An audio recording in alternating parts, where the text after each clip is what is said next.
কি রে ভাইয়া, নতুন আলুর দাম বলে 400 টাকা কেজি। এখন কি আলু খামো নাকি আলু কিনবার লাই কিস্তি তুলি বালু খাওয়া শুরু করবো কোনটা? মানে এমন অবস্থায় গেছে সবজির বাজার, যে জায়গায় শীতকাল আইলে আমরা ফুলকপি, বাঁধাকপি, সিম, টমেটো, মূলা, বেগুন, ফ্রেশ ফ্রেশ সবজি খাইতাম, সে জায়গায় নতুন আলুর দাম নাকি 400 টাকা কেজি। তো পৃথিবীতে তো মনে হইতেছে কি হাওয়ার উপর বাইসতেছে। মানে পৃথিবীতে যত জ্ঞানজাম চলতেছে, কাবজাব চলতেছে, সকল কিছুর দায়ী দায়িত্ব ক্ষতিপূরণ লই লিছে একমাত্র বাংলাদেশ। মানে বাংলাদেশে কি বাকিদেরকে ক্ষতিপূরণ দিতেছে। মানে আর আমাদের আশপাশের মানুষগুলোর দেখলে মনে হয় যে কি, যে তারা সবাই ফেরেস্তা, তারা সবাই দরবেশ, তারা সবাই নিষ্পাপ, একমাত্র সোর বাটফা রয়েছে আমি আর আমার বন্ধু নিতু। কারণ এরা চুরি করবার পর তাদের ভিতরে কি অনুশোচনা নাই, তাদের ভিতর পাপবোধ কাজ করে না, তাদের ভিতর ওই আফসোসটা নাই যে সে দেশের টাকা লুটিবুটি খাইতেছে। তো ভাইয়া আমরা না হয় চোর বাটফার, তোমরা তো ভালো মানুষ, তাহলে তোমরা যদি ভালো মানুষ হও তাহলে বাজার সিন্ডিকেট নিয়ন্ত্রণ করে কারা? অবৈধ টোল আদায় করে কারা? চান্দাবাজি করে কারা? টাকা পাচার করতেছে কারা? দেশটারে ফেশন মারি দিতেছে কারা? তো দিন শেষে তোমার বাচ্চা, আমার বাচ্চা, তোমার ভাই, আমার ভাই, তোমার মা, আমার মা কোথায় সে? বিদেশের মাটিতে দেশ থেকে কি 10 বিলিয়ন টাকা খরচ করি তোমরা ওখানে যাই কি করতেছো?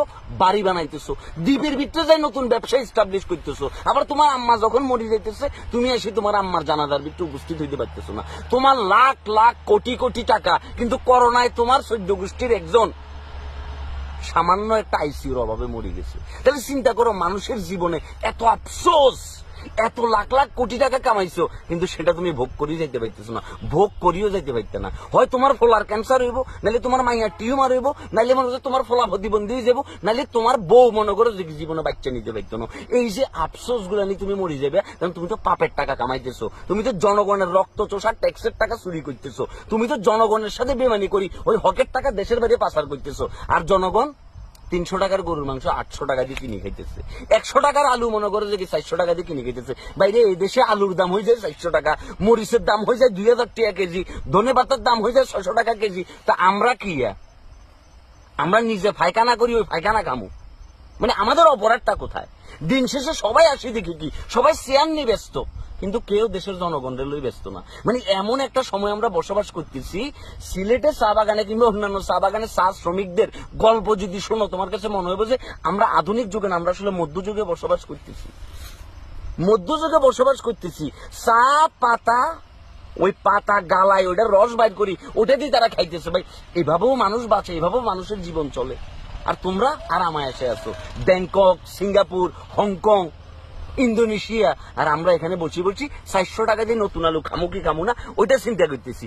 কথা ছিল 400 টাকা ইলিশ মাছ খামু, আর এখন 400 টাকা আলু খাইতেছি। বাহ, যাই হোক, তোমাদেরকে সেলুট, তোমাদের 14 গোষ্ঠীকে সেলুট। এই যে তোমরা যারা চুরি বাটফারি করি দেশটারে লুটি বুটি খাইতেছো এবং দিন শেষে মঞ্চে আসি বড় বড় ভাষণ দিতেছো, তোমাদের মুখে আমি থুতু মারি দিলাম, তোমাদের মুখ ভরি প্রস্রাব করে দিলাম। যদি ক্ষমতা থাকতো সত্যি আমি ভরা মাঠে সোহরাওয়ার্দী উদ্যানে যাই তোমাদের মুখে শেষ করে প্রস্রাব করে দিতাম। কারণ তোমরা প্রথমত ভালো মানুষ না, তোমরা দ্বিতীয়ত হচ্ছে কি তোমরা এই দেশে ভালো কিছু দিতে পারবে না, তৃতীয় কথা হচ্ছে তোমরা পৃথিবীতে জন্ম নিচ্ছ খালি মানুষের হন মারি খাইবার লাই। তোদের উপর খোদার গজব নাজিল হোক, তোদের পুরো বংশ ধ্বংস হয়ে যাক, তোদের পরিবারের কেউ যাতে ভালো কিছু শান্তি পাই মরতে না পারে, মানুষের অভিশাপে লানতে যাতে দুঃখ কষ্ট পাই মরে, এবং তোদের মৃত্যু যাতে অপঘাতে হয়, এটা মন থেকে বললাম। দেশের অবস্থা দেখি মানে প্রত্যেকটা তরুণ ভাবতেছে যে দেশটা সারি চলে যাক।